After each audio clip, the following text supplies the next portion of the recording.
दोस्तों, जय भीम, जय पेरियार। मैं सतीश बौद्ध आज के इस डिस्कशन में आप सभी का हार्दिक इस्तकबाल करता हूं, स्वागत करता हूं। अंधविश्वास मनुष्य की सोचने और समझने की क्षमताओं को शून्य कर देता है। अंधविश्वास तर्क करने की शक्ति की हर पराकाष्ठा को शून्यता पर ले जाता है। अंधविश्वास सही और गलत के फैसले करने की क्षमताओं को नगण्य कर देता है। अंधविश्वास अपने और पराये की समझ को या समझने की शक्ति और क्षमताओं को शून्य बना देता है।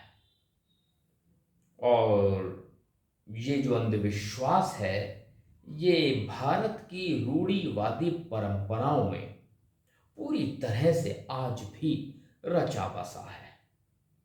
अंधविश्वास को लोग चाहकर भी नहीं निकाल पा रहे हैं अपने जीवन से। लोग अगर घर से किसी अच्छे काम के लिए जा रहे हैं और कोई छींक दे तो आज भी उसे अच्छा नहीं माना जाता, लोग रुक जाते हैं। आज भी घर से निकले किसी कार्य के लिए जा रहे हैं, बिल्ली रास्ता काट दे तो भी अच्छा नहीं माना जा रहा है। तो व्यक्ति घटनाओं को घटनाओं से जोड़ करके देखता रहा है और आज भी देखता है। इन अंधविश्वासों के चलते हुए समाज में व्यापक रूप से मनुष्य ने मनुष्य का ही शोषण किया और आज भी बड़ी भारी मात्रा में मनुष्य ही मनुष्य का शोषण करता आ रहा है। शोषण की ही एक घटना मैं आपके बीच में रखना चाहता हूं। ये बड़ी सच्ची घटना है। ये जो घटना है या एक छोटी सी कहानी है, ये है मातोश्री छुटनी देवी महतो के संबंध में। उन्हें छुटनी महतो के नाम से भी जाना जाता है। अभी तत्कालीन जो राष्ट्रपति माननीय रामनाथ कोविंद जी थे, उनके कर कमलों से उन्हें पद्मश्री का अवार्ड दिया गया, सुश्री छुटनी देवी महतो जी को। बड़ी दर्दनाक कहानी है उनकी।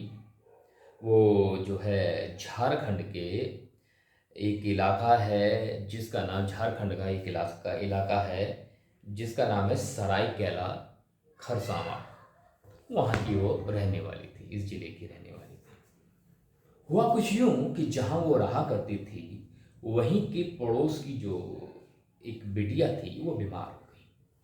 अब बीमारी काफ़ी लंबे समय तक चली तो वहाँ लोगों को शक ये हुआ कि वो किसी जादू टोने के वजह से बीमार है। तो लिहाजा परिवार वाले और गांव वालों को ये शक हुआ कि सुश्री छुटनी देवी ही एक ऐसी महिला हैं जिन्हों के जादू टोने के चलते हुए वो बेटी बीमार है। अब पंचायत बुलाई गई। पंचायत बुला करके यह निर्णय हुआ कि छुटनी देवी, ये घटना है 3 सितंबर 1995, 3 सितंबर 1995 की घटना है। तो यह निर्णय लिया पंचायत ने कि छुटनी देवी के ऊपर 500 रुपए का जुर्माना लगाया जाए। चलो जी, पंचायत का आदेश था तो छुटनी देवी जी ने स्वीकार किया और 500 रुपए जुर्माने के तौर पे दिए, जबकि वो जिम्मेदार नहीं थी, उन्होंने दिए। लेकिन परिणाम ये हुआ कि 500 रुपए का जुर्माना देने के बावजूद भी उस बच्ची की तबीयत ठीक नहीं हुई। लोगों को अभी भी समझ में नहीं आया।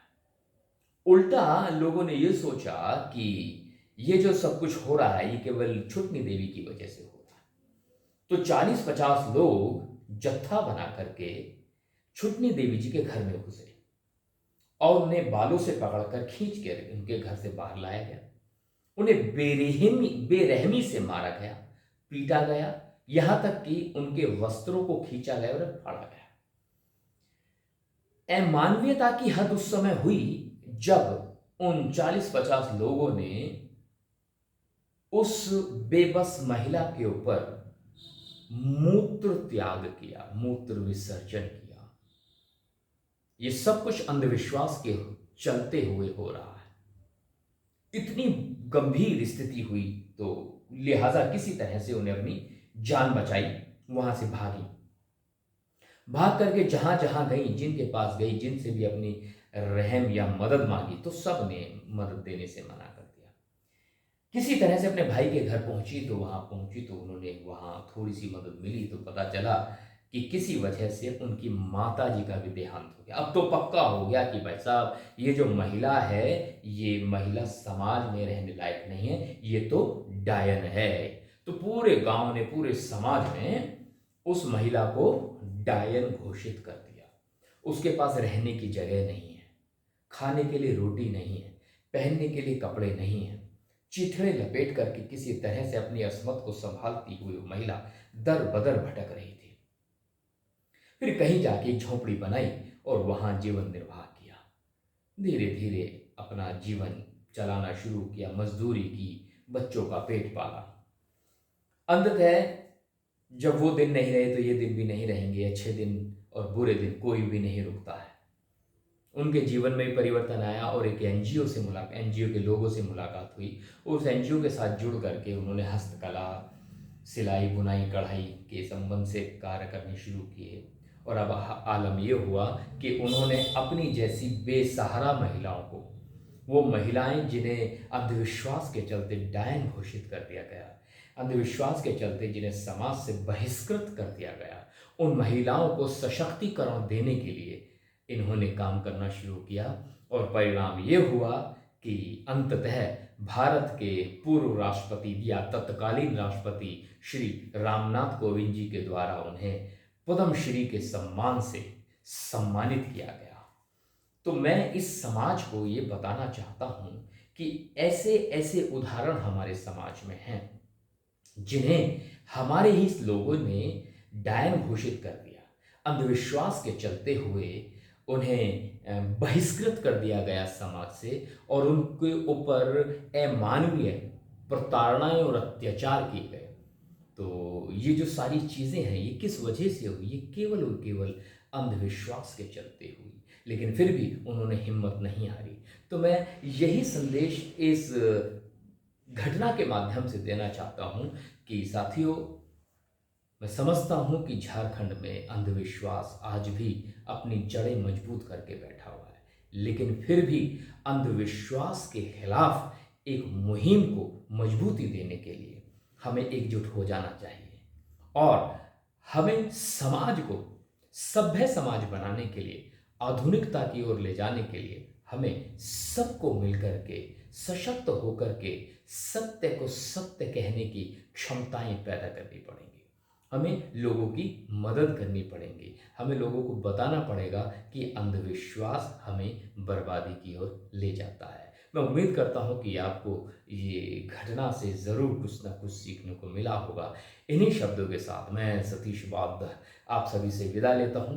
फिर किसी और सच्ची घटना के साथ आपके साथ मुखातिब होता रहूँगा। तब तक के लिए जय भीम, जय पेरियार।